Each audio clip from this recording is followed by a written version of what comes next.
বন্ধুরা, তোমরা কি জানো একটি ভুল মাপ পুরো সিঁড়িকে অনিরাপদ করে দিতে পারে? বিএনবিসি 2020 অনুযায়ী একটি ইউ-শেপ সিঁড়ি ডিজাইন করার আগে অবশ্যই 6টি বিষয় ভালোভাবে জানতে হবে। 1. Riser height, 2. টেট width, 3. Flight thickness, 4. Base to flight angle, 5.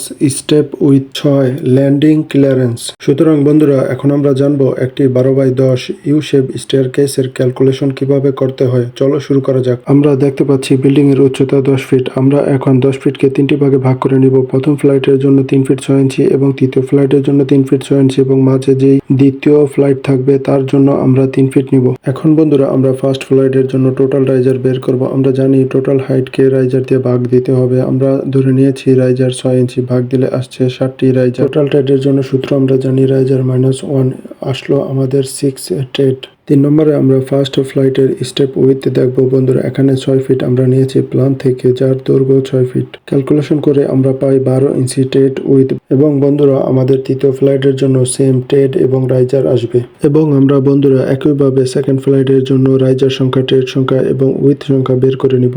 এখানে বন্ধুরা প্ল্যানের পরিমাপগুলো দেওয়া হলো। সুতরাং বন্ধুরা, রাইজার 20টি এবং টেট 19টি। অতএব বন্ধুরা, বিএনবিসি 2020 নিয়ম মেনে ডিজাইন করুন, তাহলেই আপনার সিঁড়ি হবে safe by code. Bye bye, tata.